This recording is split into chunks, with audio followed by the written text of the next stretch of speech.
안녕하세요. 세상을 이롭게 하는 일에 관심 많은 승무원쌤 김영숙입니다. 김호중 씨와 이재명 대표 공동운명을 맡고 있다고 생각됩니다. 이재명 대표로 인해서 법원이 하도 공격을 받으니까, 물론 이것은 문재인 정권 때부터 시작된 일이긴 하지만 재판 지연 사태, 불공정 재판 사례 등이 적지 않았습니다. 또한 지금도 민주당이 법원을 너무 공격을 하고 있으니까 재판관들이 법원에서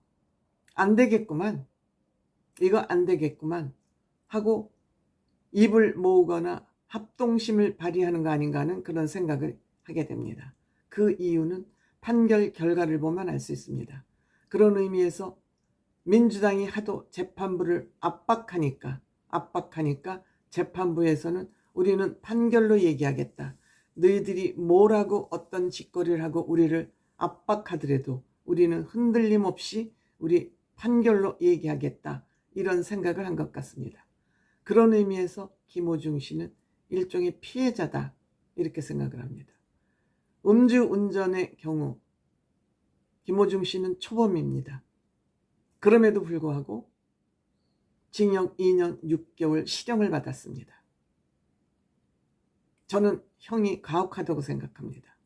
김호중 씨의 잘잘못을 떠나서 그동안 판례에 비교해보면 김호중 씨의 죄는 너무 가혹하다, 이런 생각을 가지고 있습니다. 그것이 이재명의 파편이 튀어서 이재명으로 인한 희생양이 됐다, 이렇게 생각이 듭니다. 김호중 씨 원래 지은 죄보다는 죄를 짓고 나서의 거짓말 초동 수사를 방해했다는 그 이유로 인해서 징역 2년 6개월 거짓말을 했다는 것에 초점을 맞춰서 이 중형이 내려졌습니다. 즉 이 의미는 이재명은 하나부터 10까지 전부 거짓말로 일관하고 있기 때문에 이재명을 제대로 단죄하기 위해서는 김호중부터 단죄를 하는 것부터 출발을 하겠다, 이런 의도가 아닌가 생각됩니다. 제가 김호중의 재판을 유심히 제가 지켜본 이유는 김호중이 왜 이렇게 중형이 내려졌을까 보면, 재판부에서는 앞으로 판단 기준이 범죄를 저지르고도 부인하면, 거짓말시키면 안 된다 하는 그런 모범 사례를 보여주기 위해서 2년 6개월형을 때렸다고 생각됩니다. 그런 의미에서 저는 김호중 씨는 희생양이라고 생각합니다. 물론 괘씸죄가 적용됐다고 판단하는, 분석하는 사람들이 많습니다. 그리고 김호중 씨는 2심에 가도 그 판결이 변경될 가능성이 낮다고 법 전문가들이 분석하고 있습니다. 그 얘기는 지금 재판부의 선고 형량이 이렇게 거짓말, 솔직하지 않은 그러한 때는 괘씸죄를 적용해서 판결을 한다는 그런 것을 의미하지 않나, 이렇게 생각됩니다. 왜 이재명이를 엄히 벌주기 위해서는 거짓말의 판단 기준을 지금 법원이 맞춰놓고 있다. 그런 의미에서 공동운명이다, 저는 이렇게 생각됩니다. 김호중 씨는 사고 직후 초동 수사를 방해하고 운전자 바꿔치기를 하고 술타기를 하고 CCTV를 보고도 부인했다는 점, 이런 거 모든 거짓말들이 중죄 혐의로 적용이 됐습니다만 초범인 점을 그나마 참작해서 김호중이 초범인 점을 참작했고 또 피해자와 6천만 원을 주고 합의한 점을 고려해서 2년 6개월을 때렸다, 이렇게 얘기하고 있습니다. 그렇지 않았다면 이거보다 더 중벌을 줬을 것이다, 그런 얘기입니다. 그렇다면 얼마나 이 재판부가 거짓, 변명, 괘씸죄를 중한 법 기준으로 세우고 있는지 우리는 알 수 있습니다.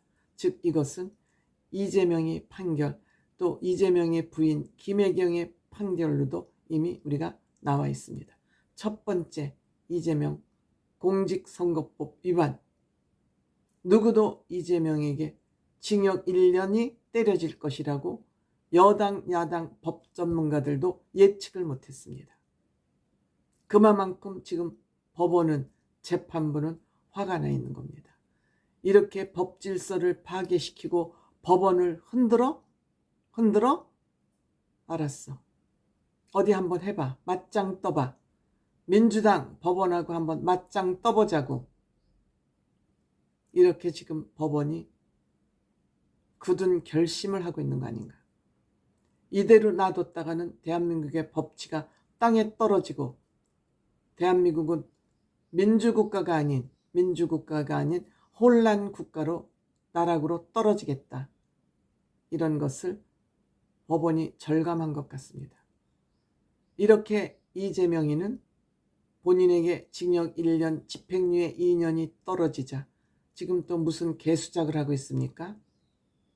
선거법을 개정해서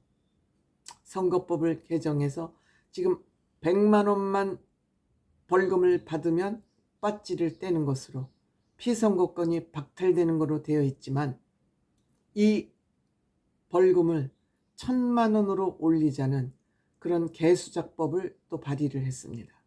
물론 이것은 국회에서 통과될 것입니다. 왜? 이재명에 충성하는 국회의원들이 많기 때문이죠. 국회에서 통과되더라도 대통령에게 거부권이 있기 때문에 이 법은 통과되지 않을 것입니다.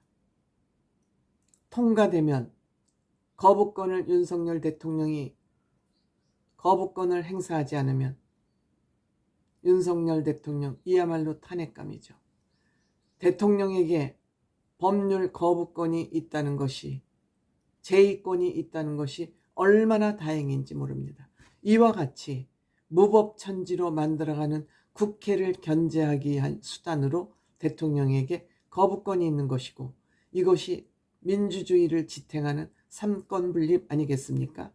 법원에서는 죄를 지은 놈들한테는 가혹하게 처벌하고, 또 그것을 막기 위해서 법원에서 이렇게 이재명 방지법을 만들어서 벌금을 1000만 원으로 올리겠다는 이런 법을 통과시키면 국회에서 통과시킨 대로 그대로 시행이 되는 것이 아니라 대통령이 한번 검토하도록 해서 거부권을 할 경우 이 법은 없는 것으로 무효화되는 것입니다.